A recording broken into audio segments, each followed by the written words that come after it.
most egregious exhibition of disingenuous narrative theatrics, Patrick Bet-David has unleashed upon the digital agora a tale so fantastically mendacious it defies comprehension. A veritable fictio maximus. Indeed, the crux of this laughably specious anecdote involves an anonymous Destiny fan, engaging Patrick Bet-David with a discourse as preposterous as it is paradigmatic of rhetorical phantasmagoria. Bet-David, host of the... Oh! Why did this autoplay? The most triggering possible video. Have you guys heard? Did you guys all hear that fake story that PBD told of a Destiny fan? Anybody know what I'm talking about? Oh my god.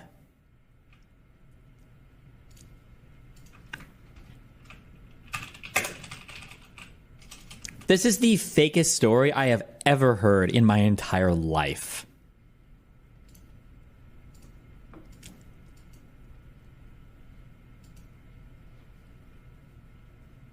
No. What?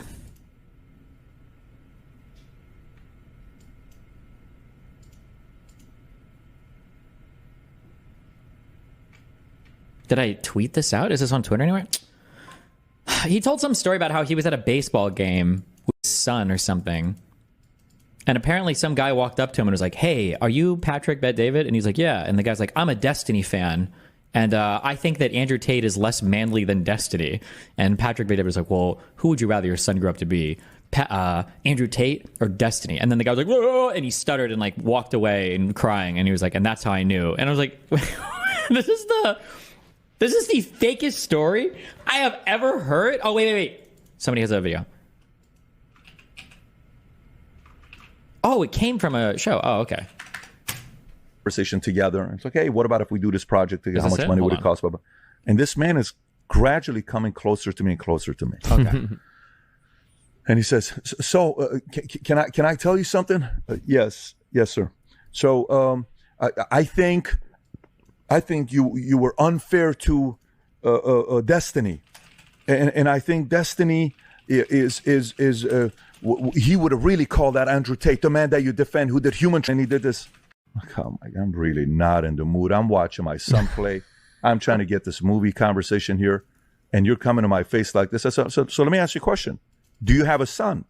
I do. You have a son? I do. Would you rather have your son follow the footsteps of a Destiny or follow the footsteps of an Andrew Tate? Oh, 100% Destiny. Really? Yes. So you're okay with your son being okay with his wife while they're married, around with another man. You're okay with that.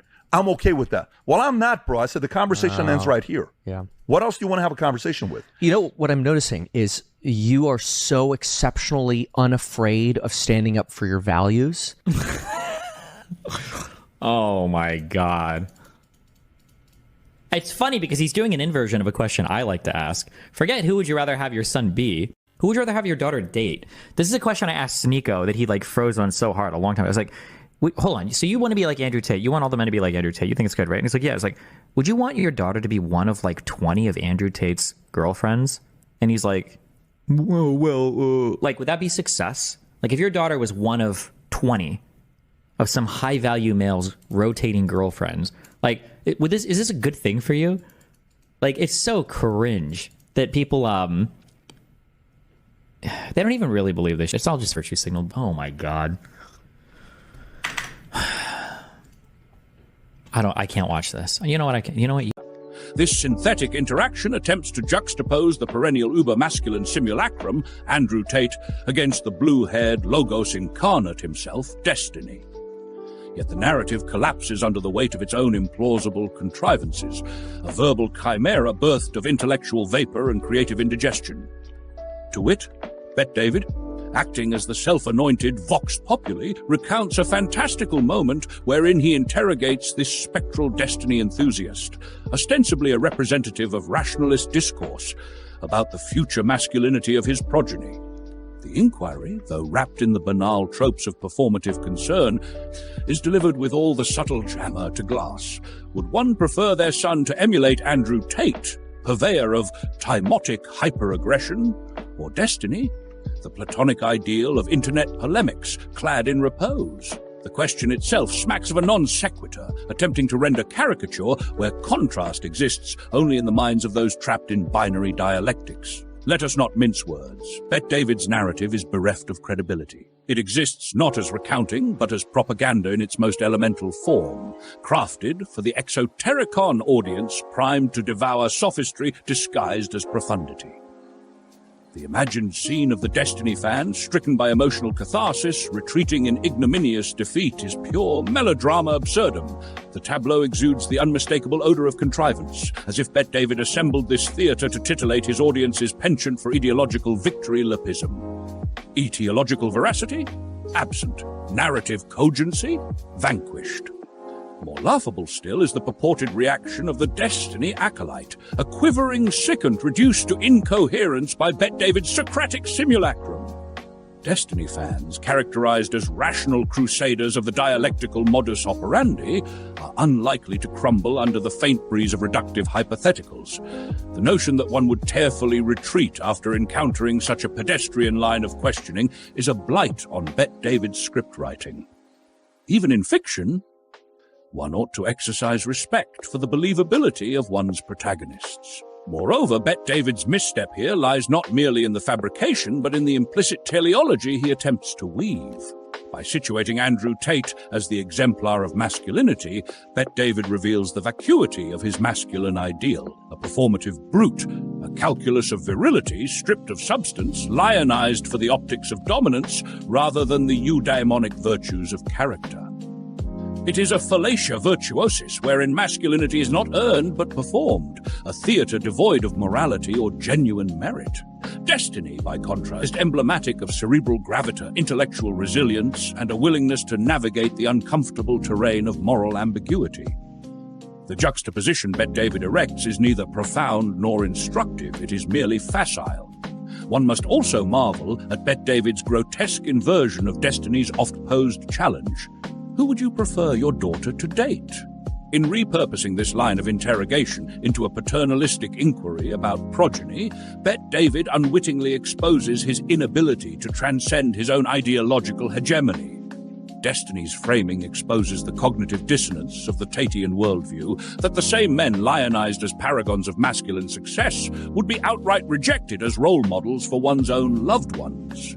By contrast, Bette David's framing is clumsy, a blunt cudgel seeking to manufacture consensus where there is none. This entire charade, steeped in Bette David's hyperbolicus mendacium, exists not to clarify but to obfuscate. It is narrative kitsch, ideologically weaponized clickbait for those unable or unwilling to engage in substantive critique. Destiny's incredulous response to the story's glaring absurdities mirrors that of any rational observer forced to endure such infantile fabulae. The incredulity is not simply that Bette David fabricated the tale, but that he believed it would withstand even the slightest scrutiny from the cogitative elect. Truly, this narrative crumbles like a Jenga tower assembled on quicksand. In essence, Bette David's parable serves as a psychoanalytic key to his worldview. A world where the appearance of masculinity trumps its substance, where the caricature of Destiny supersedes his undeniable rhetorical dominance, and where imaginary fans exist as straw homins upon which Bette David may construct his fragile edifices. Destiny's real offense, it seems, is that he represents a form of masculinity that is cerebral rather than performative, dialogic rather than dogmatic. He is a threat to the cosmogenic mythos of the Tate-Bette David axis, which depends on binary moral frameworks and the rejection of intellectual nuance. Ultimately, Bette David's story achieves nothing save for its unintentional comedy. It stands as an exemplar of argumentum ridiculum, an overwrought farce that inadvertently underscores the frailty of the Tate-esque ideological house of cards. Destiny's fans, as he rightly observes, are unlikely to be swayed by such amateur theatrics. The rational mind recoils at unverisimilitudinous drivel, for it is incapable of passing even the most rudimentary scrutiny. In sum, Bette David's fabricated encounter is a spectacle of failure, a tragicomedy of epistemological erosion masquerading as rhetorical victory. Destiny's laughter, raw, incredulous, and resonant, becomes the perfect rejoinder to Bette David's ill-conceived play. It is not Destiny's masculinity that stands on trial here. It is Bet David's credibilitas itself, and alas, it has been found wanting.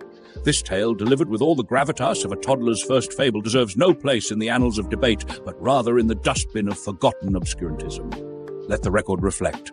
Destiny remains unscathed, while Bet David's credibility implodes under the weight of its own absurdity. Mendacium absolutum.